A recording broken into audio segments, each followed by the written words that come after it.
what has always been a red flag to you, which is export subsidies. And as you see, they're at zero level, and we do more or less expect that they will stay there at this level. We do expect that if there is an agreement that puts everything into the table, they will also go, but that provides an agreement by everybody in WTO. What is important to keep in mind is the so-called traditional market expenditure has also kept going down. In the past, this used to be expenditure that affected public intervention. Recently, the 3.5 billion euros are spent mainly in the wine and fruit and vegetable sector to strengthen producer organizations.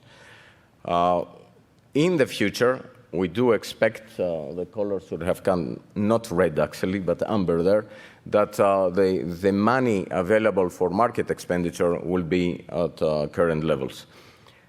The first reforms of the Common Agricultural Policy in the 90s moved into a very significant part of coupled support that was linked to the number of animals or the area held. And then we had the Fischler reform that moved almost 90% of, in fact, more than 90% of direct payments into decoupled support.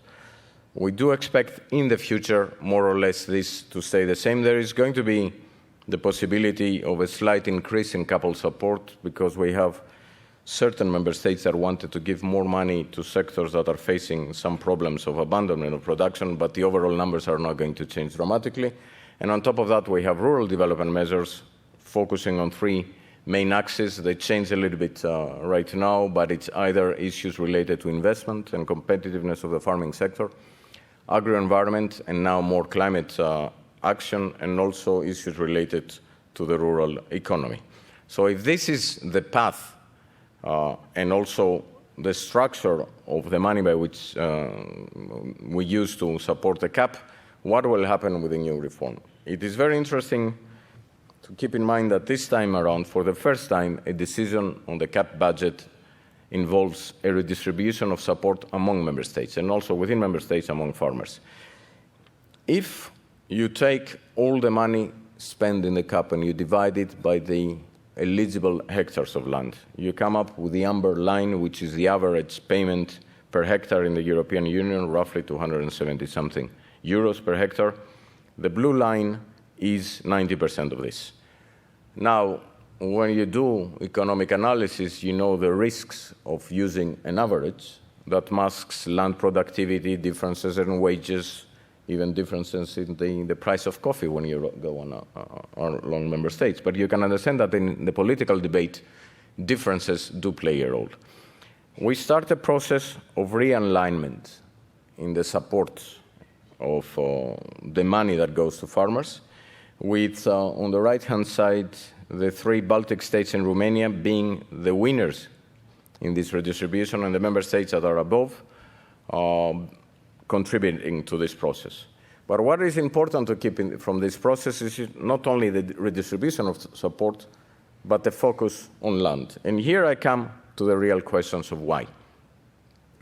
The first question that we had, because we also have seen what is happening in the world, is the issue of food security.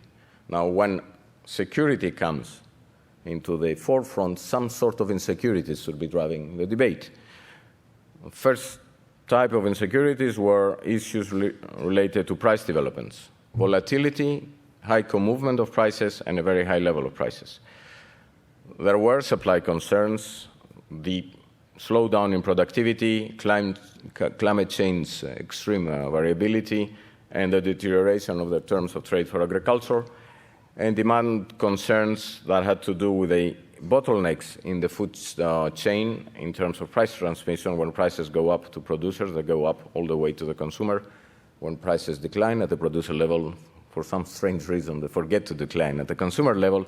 And also the impact of the economic crisis, which in certain parts of Europe has resulted in a slowdown in the outflow of labor from agriculture, and therefore removed the only real factor that helped increase productivity in the agricultural sector. Now, if you are dealing with a public policy reform process, you have to ask yourself the question, where does it make sense to intervene publicly? It makes sense to intervene where markets fail. Markets clearly fail in the environment because they're never going to give and pay the price that is necessary to be sustainable in the longer term. Markets seem to fail a little bit, or a little bit more, depending on the angle you have, in the manner by which the financial crisis involved price volatility in the price transmission I mentioned earlier. But also policies tend to fail. Even the best reform that responds to the challenges of one point of time might not be pertinent anymore if challenges completely change. And there were two types of failures that we have identified in CAP. One in terms of a fairer distribution of support, because decoupling meant that farmers get receiving what they received 10 years ago and not on the basis of what is the focus of the policy now, and the need to more green target support, make it more environmentally sustainable in the longer term. So here comes this concept of jointness in the delivery of the private and the public good. From a short-term point of view, the last thing that a farmer wants to do when costs are increasing is focus on the environment, because there isn't going to be an immediate reward for that. From a longer-term perspective, the last thing that a farmer has to do is ignore environment. And therefore, how you bring together and make the delivery of the private and the public good being complements and moving together is the big bet of this reform. And what is important is that we have a shift in the policy paradigm. In the 90s, we moved away from product support to support towards farmers. What we're doing right now, or what we are attempting to do, is try to focus on land. Land becomes the reference on the basis of which we measure how farmers receive the money they receive. Land becomes the condition through greening and cross-compliance on the basis of which land use, rather, becomes the condition on the basis of which they're getting paid, and changes in land use in the longer term through research, innovation, and a better monitoring and evaluation of the policy become the long-term objective of what we want to do. Now, the objectives of the CAP, based on the three broad challenges we saw, economic, environmental, and territorial, are to advance viable food production, the sustainable management of natural resources and climate action, and a balanced territorial development. We want to enhance competitiveness, improve sustainability, greater effectiveness. You would say everybody wants to do that. The important thing is how. I'll come to that. And we want the CAP to be fairer, greener, and simpler. Now, fairer the CAP is going to be. It's not going to be as fair as anybody would have liked, but clearly the redistribution helps in that. Simpler, at least as simple as we want it to be, is not going to be. Why? Because for the first time in the history of the CAP, we have a process of co-decision between the European Parliament and the Council of Ministers. And when you have 28 member states, and at a certain point we had 8,000 amendments from the European Parliament that were grouped to around 100, obviously the end result will be more complex than what you wanted in the beginning. So at the end of the day, how you balance out the fairer versus simpler element of the policy will be determined by how convincing we will manage to be in the greener part. And allow me, with a few slides, to focus on the left-hand side on the challenges before I arrive onto what we want to do with the greener part. This is the evolution at world level and in real terms of the agricultural commodity price index. And what you see from 2000 onwards is a reversal of what used to be a downward trend in real terms in these prices. And if you were to discuss in Europe why you needed to support farmers 4 years ago when we started this debate for their income, seeing only this graph, you would ask the question, why the heck do you want to give them something they can get for the market? But if you expand a little bit the analysis, you see, first of all, that fertilizer prices moved and increased much higher than agricultural prices. The same thing happened with energy. And the same thing happened with metals and minerals that do not directly affect agricultural prices, but indirectly, because what we have seen in the last years are three parallel developments. Prices have become more volatile, there is a co-movement in commodities, and at the same time the level is much higher than what we have seen in the past. What is also pretty important is that if you look at US energy prices, for example, where the US natural gas tended to follow the crude oil, it follows now the coal price in Australia, and we have three gas prices, natural gas prices at world level. You need to add some transport costs, of course, to make the US price comparable to the European or the Japanese price.